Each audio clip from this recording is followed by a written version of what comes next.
G'day YouTube. This is the 7th of May 2026 episode of Message of Hope. My name is George.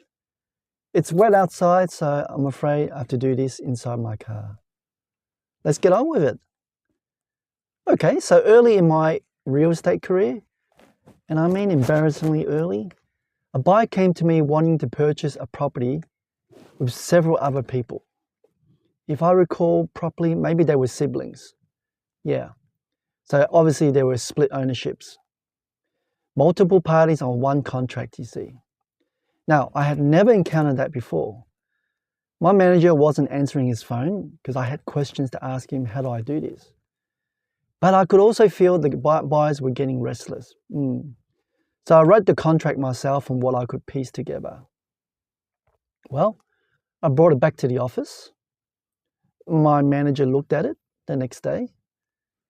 Then he looked at me and he said, and I remember this very precisely, "George, this contract is as good as toilet paper." And he threw it in the bin. Toilet paper, hey? Well, that was his assessment. He was right. We got it rewritten properly, all parties signed, and the deal went through. But I have never quite forgotten what it feels like to discover after the fact that, hey, the document you were convinced would hold everything together was absolutely worth nothing. And that specific drop in the stomach when solid turns out not to be solid after all. That feeling came back when I read about what happened to Stephen Evans from Queensland. You see, in January 2024, Stephen signs a contract on a property in Shayla Park, of course in Queensland. The purchase price was $985,000, okay? Just shy of $1 million. Well, the required deposit, then it was 10%, which equates to $98,500, under $100,000. And it's to be payable immediately into the agent's trust account. Standard procedure. But on the same day, he hits a problem. His bank's daily transfer limit is $50,000. Whether he knew that or not, we will never find out. I don't know. So he texts the agent and sends $45,000. Sweet. And he plans to send the rest the next day and the remainder of the day. So possibly over 3 business days. Well, guess what? The full deposit arrives 2 days late. The seller cancels the contract and keeps the money. Did you hear that? The seller cancels the contract and keeps the money. Okay. The Queensland Supreme Court confirms she's entitled to it, the vendor, okay? So the deposit deadline was an essential term, obviously. The agent had no authority to vary it by text. So 2 days late, $98,500 gone. Zip. Now I want to be fair to the agent, because I have sat in that chair. You want the deal to work, right? And everyone's excited, including the agent. You say, don't worry about it, and you genuinely believe it will be fine. But I think sincerity, and you've said it many times, doesn't extend a contract term, does it? Because you can be passionately, completely, warmly wrong about something. And that happens to a lot of religious things. But the document does not care, does it? Doesn't care about your passion. Now, my first instinct reading this was that Evans deserved a refund. He hit a bank limit, and he communicated immediately. So I think he was trying to do the right thing, right? He paid everything he owed. And a man who does all that is not trying to walk away from a deal. I don't think so. But I don't know the seller's side. There may be a reason a contract needed to terminate. I've only read half the story, and I try to be careful with a full story. Because remember, maybe the vendor had another bid, another offer from another seller, a buyer, and seizing the opportunity that the law of the contract says she can keep and cancel the contract and accept a new offer. Maybe that's what's happening in the background. I do not know. But what I do know is what the Apostle Paul wrote to the church in Corinth. Have a listen to this. All things are lawful, but not all things are helpful. And all things are lawful, but not all things build up. So that's from 1 Corinthians chapter 10, verse 23. Paul is not telling you to ignore contracts or surrender your rights at every turn. He's not saying that. He's asking you to be financially naive. What he's doing is asking a better question than, can I?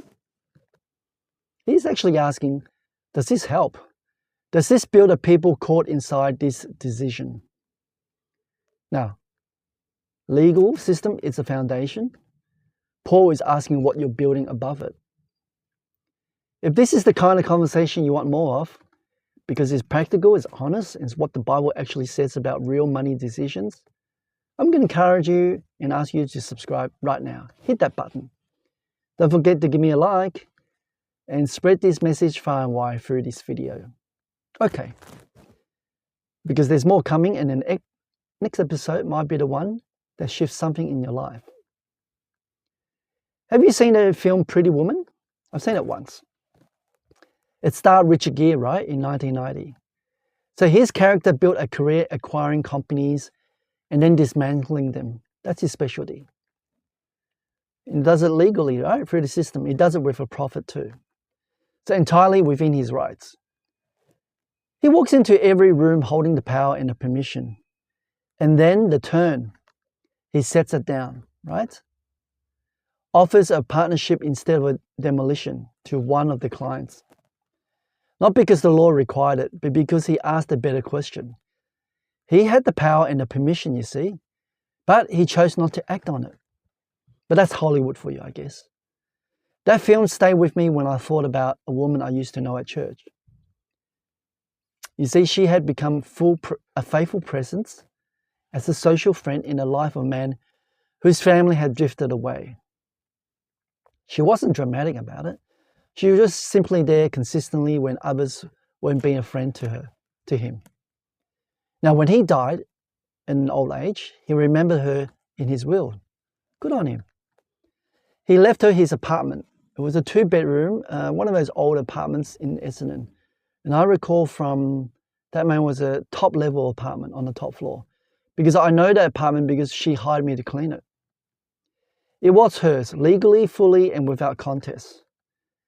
But his family came to her. And yeah, no hesitation, she gave it back. Some people call that foolish. Some people argue she was overriding the wishes of the very man who left it to her. Perhaps. I don't know. You'll find a solicitor prepared to tell her she'll earn it and had every right to keep it. Now, all of those arguments have a surface logic. But she wasn't interested in winning the argument. No. She looked at the apartment and then she looked at the years of hard feeling stretching her head. So, instead, she chose peace.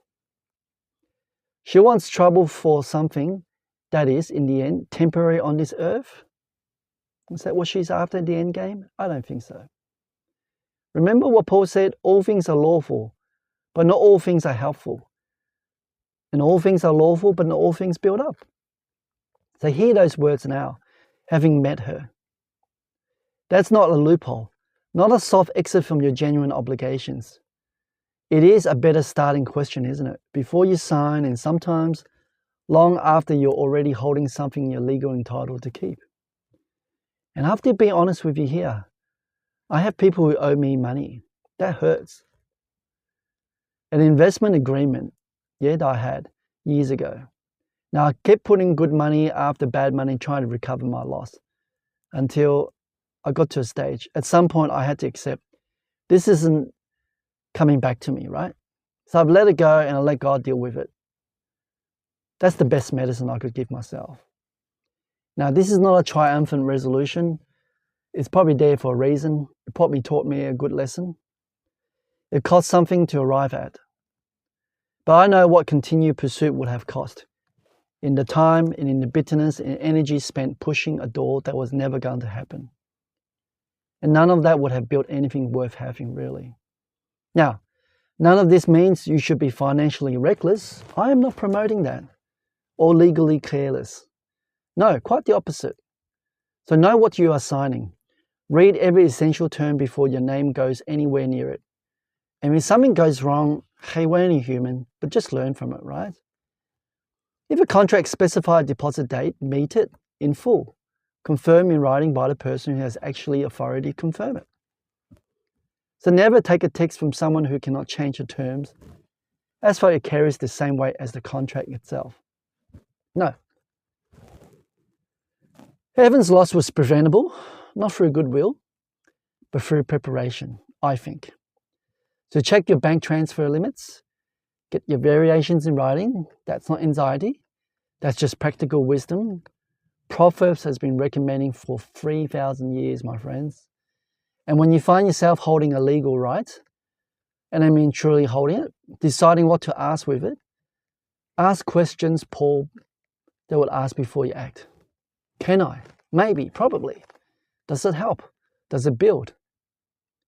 Friends, you're holding something right now, perhaps. Maybe it's a financial claim. Maybe it's a grievance where the facts fully support you. Yeah, maybe it's a debt you've decided to stop chasing. I know it hurts. Evan lost $98,500 because he trusted a text message when a contract clause was doing the real work instead. And the lady from our church had every right to a 2-bedroom apartment in Essendon, but she chose to put it down. Wow. Both decisions cost something real here, but only one of them she made freely. So let me ask you, does holding on build anything worth the weight of it in your life? That's it for today.